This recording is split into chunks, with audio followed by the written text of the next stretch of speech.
cor com nada. Então ele fez direito, né? E aí abriu um escritório e tal. Então é isso. Então, assim, a própria trajetória da minha família me ensinou muito, né? Então eu fui um jovem de uma família, como eu estava falando, de 3 irmãos, assim, comigo 4.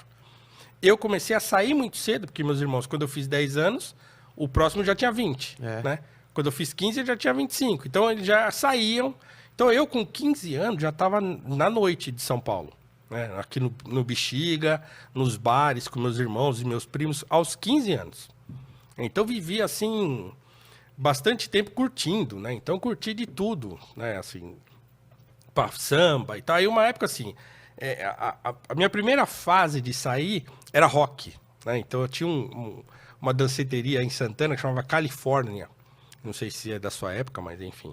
É da minha época, mas eu era de São Bernardo, então, então tá. Minha área era outra. O Califórnia era uma danceteria de aquele rock da época meio dark, meio The Cure, The Cure, aquela Smiths, coisa. ligado, Então era essa onda aí, e punk rock, né? Tá. Toy Dolls, Dead Kennedys, eu até tenho, até hoje. Postei do meu Instagram um tempo Você tem atrás. aquele disco branco? O disco branco, Você tá brincando? eu tenho o LP, tenho. Nossa, Fresh cara. Fruits, não sei o que lá. Tô ligado, o pessoal que aparecia com É. aquele disco chamava muito a atenção. Eu tenho aquele LP do Dead Kennedys. Então, quer dizer, curti isso aí. Imagina, com 13, 14 anos. Né? Tinha um amigo que já tinha 18, ele ia pedir pra minha mãe pra eu ir na matinê. Então eu ia à matinê do Califórnia com 13, 14 anos. Depois, o Califórnia virou Sunset Club. E aí virou House Music, que foi a época, né? Sei. Comecinho dos anos 90, House Music, tá? E curti isso aí. Nessa época eu fiz curso de DJ. Aí eu fiz um curso de DJ, dei uns bailinhos no bairro e tal, né? Depois essa Sunset Club virou Chic Show. Aí virou baile de negrão. Aí assim, essa época foi um período que eu andava só com preto. Então, assim, grande parte dos anos 90 foi curtindo rap e tal, e andando só com a negrada. E foi essa minha fase revoltada. Então, esse período aí foi o período em que eu li Malcolm X, em que eu li, né, Stephen Biko, Mandela, não sei o que, e li essas, né, as biografias desses ícones negros todos e tal. E fui muito parado pela polícia. Eu tinha uma raiva da polícia do caramba nessa época. E eu me lembro que, recentemente, assim, tem uns 2 anos, eu fazendo um churrasco com uns amigos dessa época, e os caras me lembrando disso, e eu nem lembrava. Eles falavam assim, pô, cara, você arrumava muita confusão com a polícia e tal, e eu nem lembrava. Porque você enfrentava? Enfrentava, eu queria discutir com os caras. Não, mas tá parando por quê? Não, mas por que a gente fez? Cala a boca, velho. Não, deixa os caras embora e tal. E eu queria discutir com os caras, né? Então, eu fui muito, assim, revoltado durante uma época. Até que as coisas foram, sabe? Uma coisa curiosa é que, assim, eu era muito parado pela polícia. E aí eu arrumei, no meu primeiro emprego, assim, formal, porque eu comecei a trabalhar com o meu pai aos 14. Então, eu chegava da escola, pegava, né, almoçava e ia fazer trabalho de office boy, né? E aí aprendi a andar São Paulo inteirinha, porque meu pai não conhecia os lugares de ônibus. Ele falava assim, ó, tem que ir lá no fórum da Lapa. Ah, como é que vai? Eu não sei, só sei de carro. Então, ele contava para mim o Mensagem a Garcia, que era uma historietinha de um livreto, que o 1917, o filme recente... Sei, dos soldados lá. Esse filme, 1917, eu até à época falei, é o Mensagem a Garcia filmado. Você tem que era isso. De um ponto até outro. Exatamente. E passar por um monte de... Esse tal desse livretinho, Uma Mensagem a Garcia, ele teve muita fama aqui no Brasil e em outros lugares do mundo, como motivação nas empresas. As empresas davam esse livretinho. Eu herdei o do meu pai. Eu tenho um lá em casa que meu pai me deu. E meu pai contava isso aí. Não, Mensagem a Garcia. Pega e vai. Você tem que ir no Fórum da Lapa? Vai. E eu ia, cara. Eu ia perguntando. Chegava no ônibus, ó, sabe como é que faz pra eu ir pra lá? Pô, eu acho que tem um ônibus lá na Praça Ramos. Vai até lá, pega o metrô e tal. E eu ia assim. Aprendi a andar São Paulo inteirinha desse jeito. Sem aplicativo nenhum? Sem aplicativo nenhum. Depois eu fui... Nesse primeiro emprego formal que eu arrumei, depois fui fazer eletrônica. Quando eu terminei, eu parei de trabalhar com meu pai e fui trabalhar com eletrônica.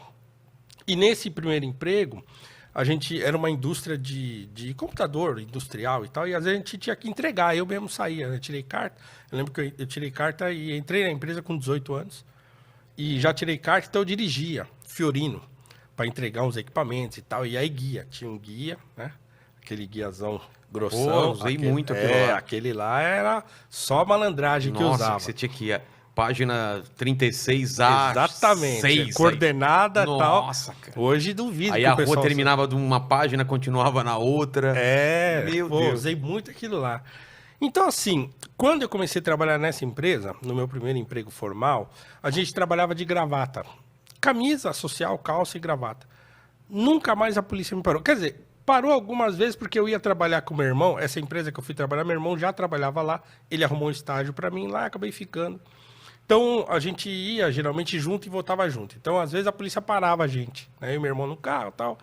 E era aquela encheção de saco. Mas, depois de um tempo, parou. Eu fiquei muitos anos sem saber o que era, né, levar um enquadro da polícia, né?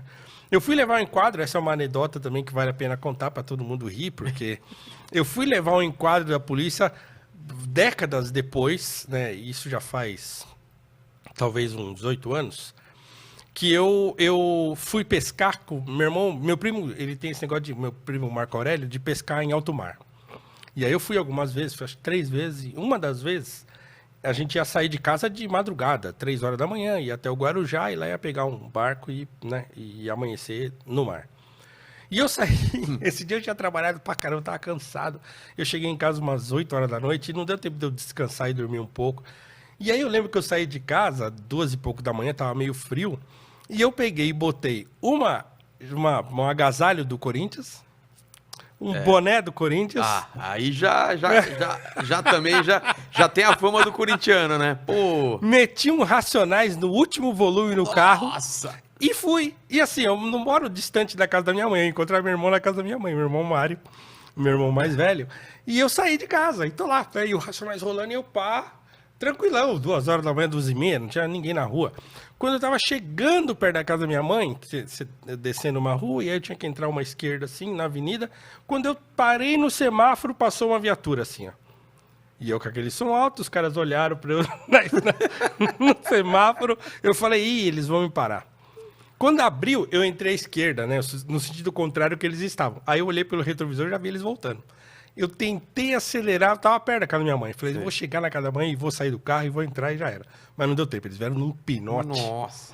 Me pararam em frente à casa de um amigo de infância, bem na rua da minha mãe. E eles estavam lá, ele tem um barzinho na casa do Douglas. Eles me pararam bem em frente, tinha 3 amigos lá, eles tinham tomado umas canas, estavam lá meio mamadinhos. E os caras me pararam, eu desci do carro, tranquilo, revistaram o documento do carro e tal. Mas aí, um dos caras que estavam parados começaram... O cara mora ali, ó, a mãe dele. Pô, por que você tá fazendo isso aí? Começaram a discutir com os polícias. Não, deixa quieto, tá tranquilo.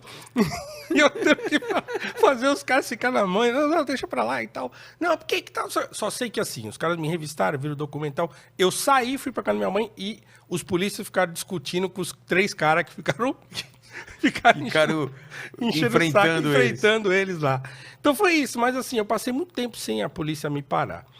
Quando a minha vida profissional foi se ajeitando, eu parei de me preocupar